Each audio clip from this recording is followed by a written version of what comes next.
Dari hasil kunjungan kami ke 6 keluarga itu, kami atau khusus saya pribadi menganggap bahwa 6 orang ini adalah pilihan Allah. Kenapa 6 orang ini saya menyebutkan sebagai pilihan? Karena bagaimana orang yang punya honor 250.000 sebulan bisa beli pistol, bisa beli senjata, dan membuat makar dan seterusnya. Tapi ada yang mengatakan, kan senjata atau pistol bisa dikasih pihak lain.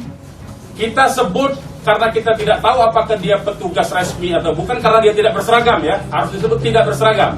Ini orang-orang tidak berseragam. Berusaha memotong rombongan ya, dan menyetop kendaraan. Nah, para pengawal tentu saja bereaksi untuk melindungi ya, untuk melindungi Imam Besar Habib Rizik Syihab. Itu reaksi normal karena memang mereka bertugas untuk mengawal. Dan untuk soal tuduhan kita kepemilikan senjata tajam dan senjata api itu tidak ada di kita. Untuk baku tembak di pesawat itu dan tidak ada di masyarakat. Itu di FPI itu nggak ada kita kita. Dan itu fitnah. Dan kita nggak pernah punya seperti itu. Ada bukti tentang voice note bagaimana sedemikian rupa direncanakan untuk dipancing ke sana dan kemudian dipepet, semuanya terdatakan atau ternyatakan dengan jelas di dalam voice note itu. Mungkin rekan-rekan dari media sudah punya voice note itu, bagaimana ceritanya sudah sangat diketahuinya oleh yang bersangkutan bahwa itu anggota kita, dan kemudian tetap dilakukan upaya-upaya penyerangan oleh pihak mereka. Kalau laskar kita disebut membawa senjata api dan tembak-menembak, fitnah itu. Laskar kami tidak pernah dibekali dengan senjata api. Kami terbiasa tangan kosong.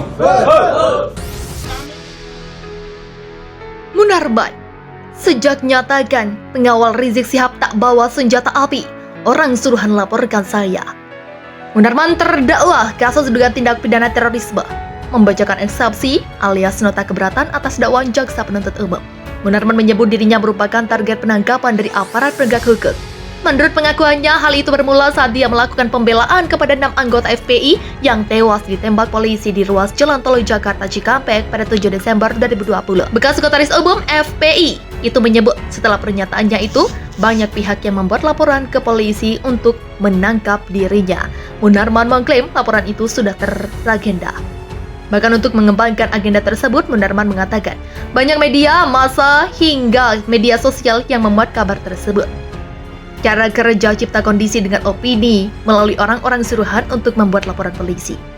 Lalu operasi media untuk memblow up hal tersebut sudah jamak dilakukan oleh komplotan yang memiliki kekuasaan powerful.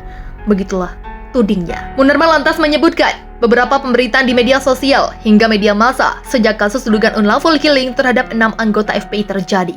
Munarman terdakwa kasus dugaan tindak pidana terorisme, membacakan eksepsi alias nota keberatan atas dakwaan jaksa penuntut umum. Kata dia, sejak 6 sampai 12 Desember 2020, beberapa media massa secara masif memberitakan tentang hal tersebut. Berikut contoh-contoh permainan mereka yang dilakukan. Ini saya kutip dari contoh-contoh berita. FPI bantah serang polisi, kami tidak punya akses senjata api, kata Munarman menjelaskan contoh berita pertama. Selanjutnya Munarman menjabarkan beberapa berita yang lain, di mana dominan, kata dia, terkait dengan penangkapannya setelah membela 6 anggota FPI. Berita kedua, Munarman dipolisikan usai disebut Laskar FPI tak bersenjata. Kemudian berita ketiga, Munarman dilaporkan polisi karena bela Laskar FPI yang tewas. Kemudian yang keempat, diperkarakan karena bela Laskar FPI, Munarman, saya lapor kepada Allah, begitulah bebernya.